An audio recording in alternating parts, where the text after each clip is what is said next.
You're tuned in to the Binge It Babe podcast with your host, me, Candace Estelle. All right, babes, let's get binging.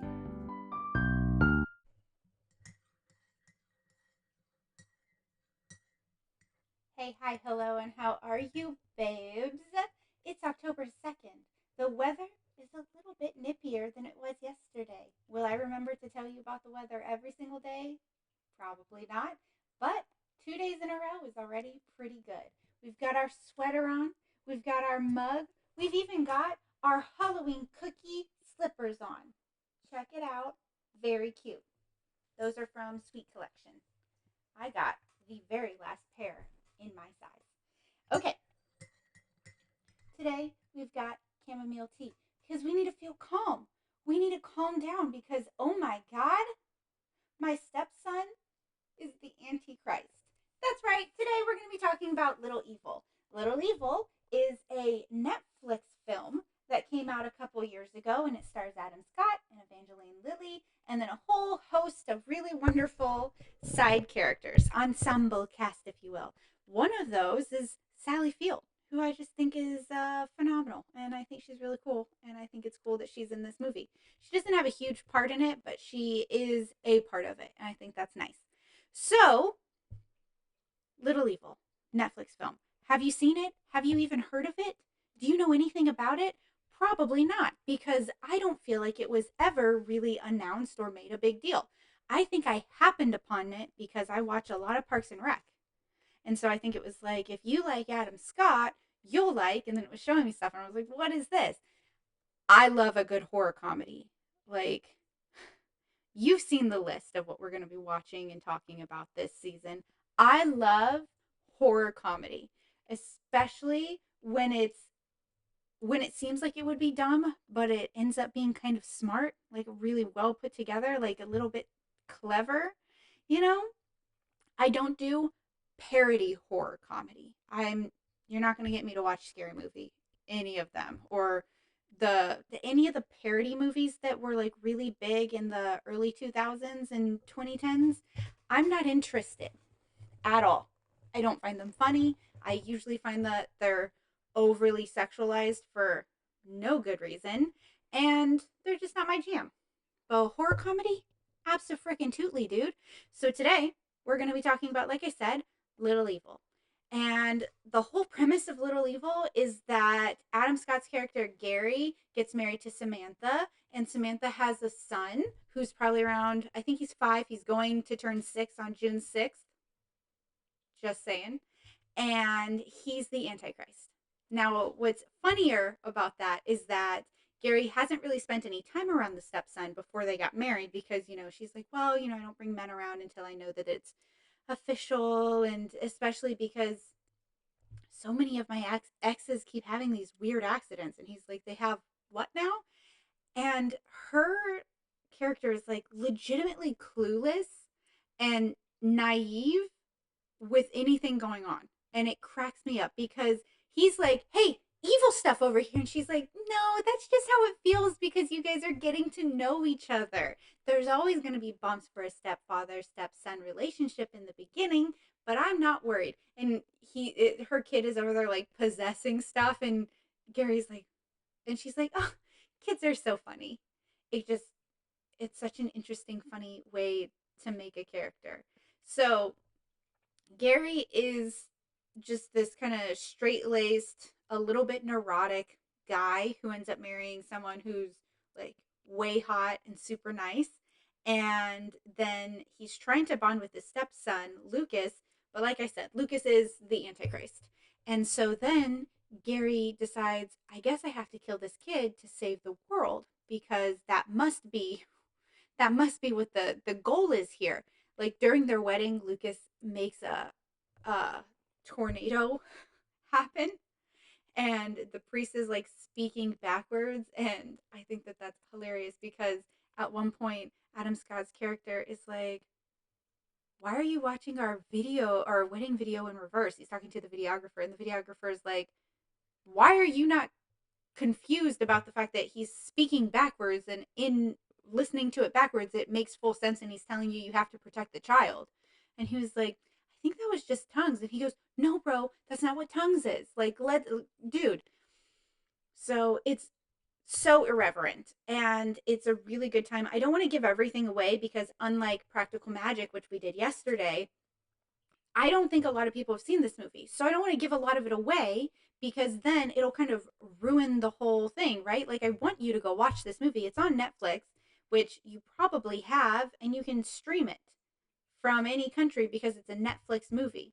So, what I'll tell you is just some highlights, right? Aside from the fact that I like Adam Scott, I like Evangeline Lilly, is that Lucas was born under mysterious circumstances, i.e., Sam became pregnant the first time she had sex, and she also was completely unaware that she was part of like a satanic blood cult, like completely unaware.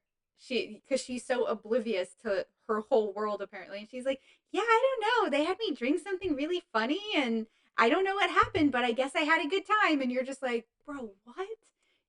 So it's sinister, but not as dark as like what you're thinking with just what I said. It's got more comedic undertones, and I'm just trying not to give everything away. So what I just said sounds like rape, and that is not necessarily what the vibe was. It's more just like she was there for a good time, but she doesn't fully remember how everything happened. But she was there to have sex is the thing. Maybe she wasn't a virgin one. I think she was. Yeah. But it also is the reason why she doesn't know who Lucas's father is. And then I already alluded to this, but we find out along the way that like all of I can't do this without giving more information. I can't, like, it's going to be a 4-minute episode. You know what? Screw it. I'm spoiling everything. You got 4 seconds before I just give the complete overview, which is what I do every episode. I don't know why I'm trying to change things up. You're still going to want to watch it, okay? 3, 2, 1. Spoiling things. Yay. Okay, so they get married, and then the kid is legitimately, like, he's evil, but not in a really overt way. It's just kind of like things evil keep happening around him, and he doesn't seem affected. Also, he's got a little hand puppet called Reroy that he likes to talk through. It's creepy as hell because it's a little goat hand puppet, but it's also just like a sock, so it's also dirty and gross. And he's basically just like this socially inept child, and Gary is trying to bond with him, but he notices all the weirdness because he's, a newcomer, whereas Samantha's the mom. So she's just like, oh, it's how kids are. And like at one point he's listening to the TV and the TV's just static, and Gary's like, what are you doing there, bud? And he's like, well, sometimes my dad talks to me through the TV like this. And Gary's just like, what the hell? It's just kind of funny. And then Gary like is trying to figure out what's going on, and he's telling his work pal Al, who is also a stepdad, and Al is just like, oh yeah, I know, I think my stepson or stepdaughter, whatever, my stepkid is also the Antichrist. And that's the funniest part, is he keeps telling people, and he goes to like a stepdad support group basically, and everyone's like, no, yeah, we all agree that like our stepkids are the Antichrist. And he's like, no, mine is legitimately the Antichrist. And he has like his birthday party right before his birthday, and they invite the whole neighborhood, and Gary gets like a clown to try to be a part of it, and then somehow Lucas like get sets the clown on fire, but then also maybe it was just a mistake, but it traumatizes everyone else there. And Lucas is just like, oh, okay, whatever. And he just kind of is going through the motions. The interesting thing is, while you're watching it, you'll notice that like Lucas doesn't ever really do anything. Like, only when he tries to bury Gary alive in a coffin in the ground. Aside from that, you don't really see any of the evil stuff happening. And then, like I said, you find out about how Samantha conceived him, which is really unorthodox. And basically, her boyfriend or the guy she was dating or whatever at the time, they decided to go to this like orgy thing, and she was just there to party and have a lot of fun. And she was like, and I began to. I remember they were all like dancing around me, and they gave me something to drink. And, I ended up pregnant, but I never saw his dad again. I'm not really sure even who it was or anything. So I don't think it was as sinister sounding. I mean, obviously it's sinister because it's a satanic cult, and basically they just impregnated her with the Antichrist through this ritual. But she was there thinking she's partying and having a good time, which is very on brand for Samantha's character. And then Lucas is the Antichrist. He is the Antichrist, but Gary is terrified, but he's also trying to keep his marriage alive. And like the social services comes around, which is very weird. They're there to just make sure that Gary is getting along with the kid, and Samantha's worried that they're going to take him for some reason. It's really bizarre. And then you find out that the people who are social services are actually part of the blood cult, so they're actually more just checking in on their future sacrifice, which is Lucas. And like I said, his birthday is like June 6th, which I think is hilarious. And they are using the kid to bring Satan out of hell, basically, by doing this ritual. And then on his 6th birthday, which has to be on June 6th, and blah, blah, blah, blah, blah, blah, blah. And so the kid is born not evil, but like has the ability to be incredibly evil. And it's just about how you shape your kid, right? And everyone's been kind of standoffish towards him because he is weird. He has that like sinister vibe to him, but he doesn't really do anything. And then Gary realizes, oh, he really is the Antichrist. He's able to convince Al of this, and Al is like, well, then we gotta kill the kid. And he's like, how the hell am I gonna kill a kid? And Al goes, take him to the water park. Put sandbags in his floaties, like instead of air, fill it with sand. And they're like, kids drown there all the time. It's a huge hazard. Like, you really shouldn't actually go because it's so dangerous, but it'll look like an accident. You'll kill the kid, you'll save the world, and everything will be okay. And so they end up having this really lovely father son bonding day together. And then at the end of the day, he's like, okay, let's do the slide. And the kid's like, Lucas is like, I'm nervous because he doesn't really know how to swim. And he's like, oh, you got your floaties on, you'll be fine. And he goes, okay, if you say so, Dad. And then that's like, I think the first time he calls him Dad. And he goes down the slide, and it almost like he almost drowns. And then Gary's like, what am I doing? And immediately just like goes down, takes the floaties off of him and brings him back up, and they end up being totally okay. And so since they end up being totally okay, the satanic cult is like, no, we thought you were going to be able to kill him. Like, we were giving you, they want him to die. And you're like, oh, is it because they're like religious? No, they're the Satan cult. And that's when you find that out. I've said it the whole time, so you always knew. Good on you for solving that mystery. And they basically they need the kid to die by or before this certain time on June 6th so that it unleashes hell. And so Sally Field is the caseworker, and she's evil, which is just hilarious to me. And she's like, we really thought you were going to be the one to do it, Gary, but I guess we'll take this into our own hands. And he's like, what? And then she's like, arrest him. He stole this child. And he's like, no, I didn't. What? And then he's arrested, and he's sitting in the back of a cop car. The kid gets taken somewhere else. And he's like sitting back there, and he's like, sees a homeless guy, and he's like, hey, you have to open the door. You have to let me out. I have to go save my kid. And the guy does open the door for him. And he's like, what? Really? Okay, that worked. Okay. And then the guy like screams after him, and he's like, save the boy, save the world. And you realize, oh, that's probably a messenger from like the good side or whatever. So the thing is you're like, why would we save this kid? He's the Antichrist. But the whole thing is it's about how you raise your kid, right? It's how you rear the child. It's that nature versus nurture. And here it's saying that nurture can overpower the nature there. And so then Gary and his stepdad crew all go through to try to save him. They have to fight Sally Field, which is kind of funny because she's older. So they kick her ass. And then they're there, and the satanic cult is like already performing the ritual. So it's got, like the floor has opened up in this old-timey church that he sold. The floor's opened up, and like Lucas is scared, and he's strapped down to a table, and Gary ends up saving him. And then they both fall into the hole, but Gary holds on to the side, and they're all fighting the satanic cult, and he saves his life. And because Lucas doesn't get sacrificed, he's no longer under that influence. And like I said, there are some points where like Lucas is really messing with Gary, like when he turns all the lights off, or he's skittering around really creepy, or when he buries him. I think my favorite part is when he buries him, and then Samantha gets a phone call from him, and he's like, that little, you know, shithead kid buried me, blah, blah, blah. And he's losing his mind about it. And she's like, hey, that kind of language is not acceptable. And then he's like, okay, sorry. I'm buried in the backyard, and Lucas did. And she's like, oh my God. And she goes out there and she like unburies him. And as soon as he opens it, and he's like, I want a divorce, you know? And that's why it's really like he pretends to make amends so that he can take the kid to the water park so that he can kill it and save the world. And then it ends up actually working out. They get to stay together.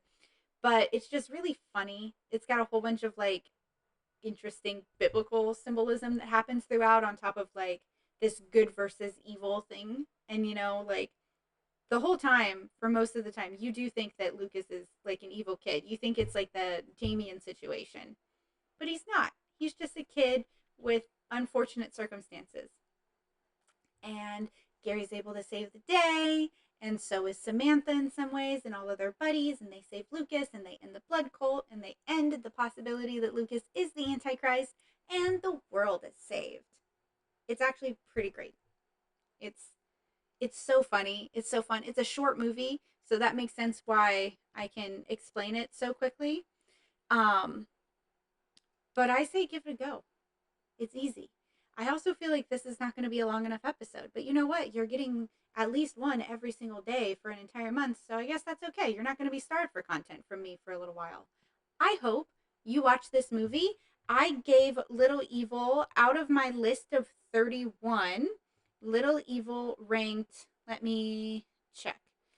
Little Evil, Little Evil, Little Evil, Little Evil. Little Evil is 23rd out of 31 days.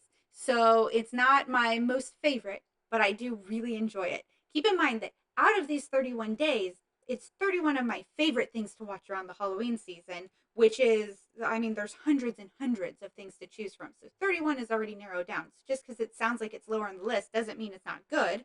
It just means it's lower on my list of favorite things to watch. This is my favorite time of year, watching my favorite types of things, which is like horror comedies or thrillers. I don't do real horror. I won't do real horror. We're not talking about real horror. It's not for me.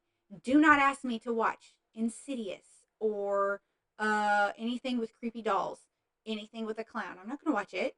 You're not going to convince me to watch it. You're not going to bully me into watching it. I won't do it. I won't do it when it's Tim Curry. I won't do it when it's a Skarsgård. I'm not going to do it at all. Okay?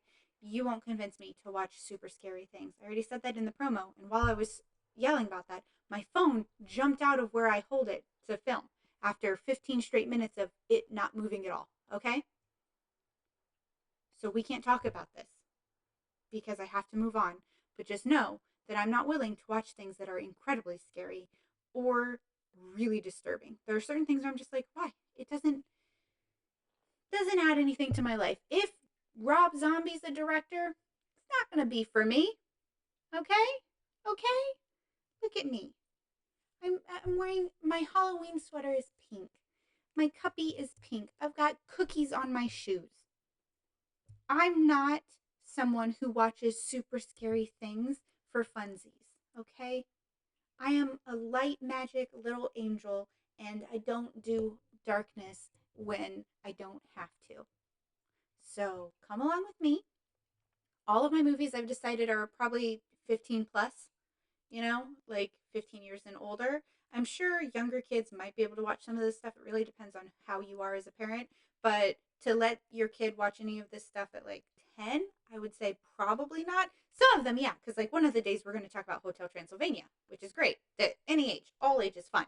But the overall vibe of the list, you know, I would say 15 years and up. But also, I was that kid, you know, I was a scaredy cat kid. So don't force your kid to watch stuff that they're too scared to watch. It's not fun. It's not funny. It's not bonding. And it's a memory they're going to remember where they're like, I was scared and my parent was laughing about it. That's just a personal experience situation. Keep that in mind, okay? And I'll see you guys tomorrow for October 3rd. And I don't remember what October 3rd is. Let me check. Le Schedule, October 3rd. Tucker and Dale versus Evil. That'll be really a fun one. Another horror comedy classic. Later, skaters.